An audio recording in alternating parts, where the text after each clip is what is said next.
Pindile joining us from the mother city this morning. Hi there, Pindile. Thank you so much for your time. So how have you been able to do so well as far as carbon emissions are concerned? Hello, Tembekile. As the city of Cape Town, we took a decision to say we really now need to pull up the socks when it comes to climate change issues.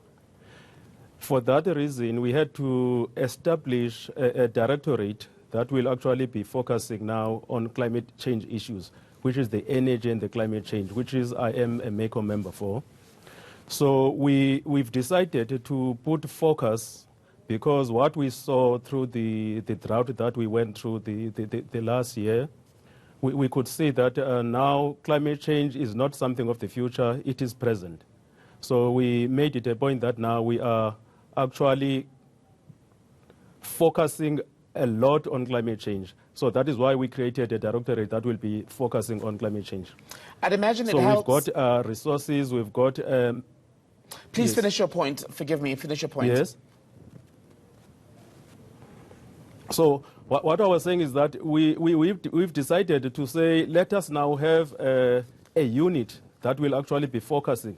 Because for some years now, we thought climate change issues were not given the attention that they deserve. So we must, this time around, have a unit that will actually be focusing on that. Mm-hmm. But it must help, I imagine, that Cape Town is not perhaps as industrialized as Gauteng with the mining activity or the mining history here. You look at Mpumalanga with the coal production and how that impacts the environment. That must surely work in your favor at local level.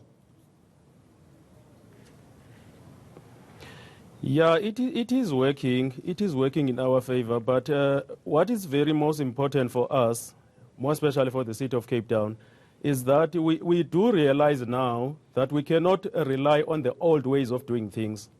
We really need to move. And you must also remember that we committed to the C40 cities.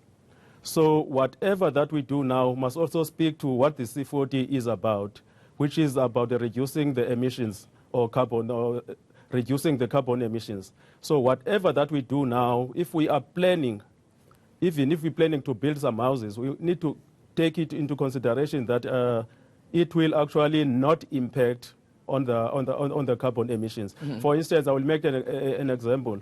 When we are building houses now, we are saying that all the houses that should be built must actually be energy efficient, so that we don't actually use a lot of energy. So that is what we are doing. We also consider a lot of stuff when we are planning, even if we are planning townships. For instance, if people are trying by all means to reside on a low-lying, we will try and convince them not to do it. That is why we are having now laws that are actually deciding what is it that we need to do. I want to ask you this then. What is the biggest driver of carbon emissions in Cape Town?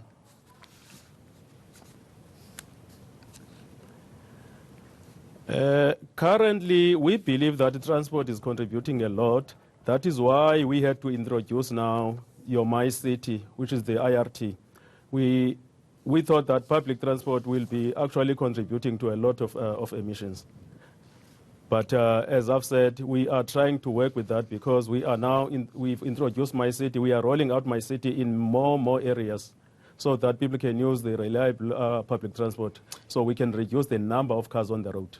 Pindile from the city of Cape Town, thank you so much for your time this morning.